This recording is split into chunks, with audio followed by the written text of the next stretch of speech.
Bienvenue pour l'histoire du jour. Installez-vous confortablement, abonnez-vous et surtout, n'hésitez pas à partager. L'histoire qui arrive, soit vous y croyez, soit vous n'y croyez pas. Mais le principal est de ne pas m'emmerder en commentaire. L'abonné raconte.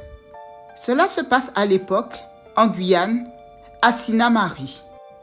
J'étais converti et pratiquais fortement la parole de Dieu. En tant que chrétien, on se réunissait pour prier pour ceux qui en ont besoin. Peu importe le souci, la détresse ou l'ampleur des problèmes que la personne avait, nous étions là pour cette personne en prière. Une nuit, nous avons reçu l'appel d'une famille en détresse. Personnellement, je n'ai jamais su exactement quel était le problème, mais je suis parti avec une équipe de chrétiens pour prier pour cette famille. Mais je ne savais pas à quel point j'allais être confronté à quelque chose qui allait me dépasser. On arrive dans la maison d'une vieille dame qui a à peu près 75-80 années. Elle était vraiment mal en point.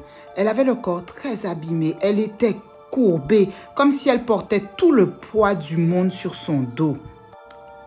Pour nous rejoindre dans le salon, la dame a pris tellement de temps pour marcher dans le petit couloir. Et quand elle nous a rejoints dans le couloir, l'intensité de la lumière a littéralement diminué. On s'est retrouvés dans une sorte de lueur sombre, comme si l'ampoule allait éclater et s'éteindre. Ça a fait quelque chose à l'intérieur de moi et j'ai commencé à prier sans dire mot. Mon visage a croisé le regard de la dame. Je la regarde et tout d'un coup, je vois son visage, un coup, je vois le visage d'un truc diabolique et ça changeait comme ça à chaque fois. Au fond de moi, je prie et tout d'un coup, la mamie a commencé à s'agiter. La mamie tout d'un coup s'est redressée, a commencé à marcher vite dans toute la maison comme une jeune de 18 ans. Avec mes frères et sœurs en Christ, on savait que c'était autre chose et que ce n'était pas la dame. Donc on a continué à prier. On observait la dame. Et moi tout d'un coup, j'ai senti que spirituellement, je n'étais plus avec mes frères et sœurs. Je me battais contre quelque chose que je ne pouvais pas expliquer, que je ne connaissais pas. Je voyais plein de feu autour de moi, mais je ne brûlais pas. J'ai entendu un hurlement qu'aucun être humain ne pouvait reproduire. J'étais transpirante de la tête aux pieds. Je disais des choses que personne ne comprenait, mais je pense que la chose avec laquelle je me battais comprenait très bien. Toute cette scène a duré un bon moment. Quand je me suis ressaisie et que j'ai repris possession de mon corps, mes frères et sœurs étaient en train de remercier Christ. Ils étaient contents de voir que j'avais réussi à réouvrir les yeux et que j'étais à nouveau avec eux. Et la vieille dame, elle, avait comme rajeuni de 10 ans. La dame avait l'air en forme. Elle nous disait ne plus ressentir de douleur alors que ça faisait des années que la dame se battait contre ça. La dame avait comme une deuxième jeunesse.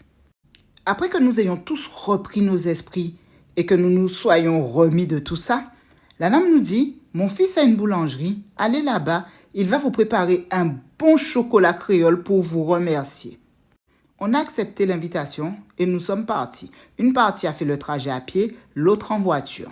Sur le chemin, on chantait des louanges, on était contents, on remerciait Dieu, Christ pour cette chose qu'il avait guérie sur cette dame. C'était notre petit truc à nous de chanter comme ça sur le trajet. Pendant le trajet, on croise un chien au milieu de la route, un chien noir. Et plus on avance, plus on voit que le chien est bizarre. Au loin, il avait l'air d'un chien errant normal comme on peut croiser en Guyane. Mais plus on avançait, plus on trouvait qu'il avait une forme bizarre. Arrivé aux abords du chien, on voit quoi? Le chien a un corps de chien, mais il a une tête d'être humain. Cette chose nous fixait, mais ne faisait rien. Moi, je le fixe à mon tour et je ne baisse pas le regard. Et pendant que je le fixe, j'entends murmurer à mon oreille des paroles que je n'ai toujours pas comprises jusqu'à maintenant. Quand on arrive à la boulangerie, personne n'a osé parler de ce que l'on venait de voir. On a tous fait comme si de rien n'était et on a bu ce fameux chocolat chaud qui venait d'être préparé pour nous.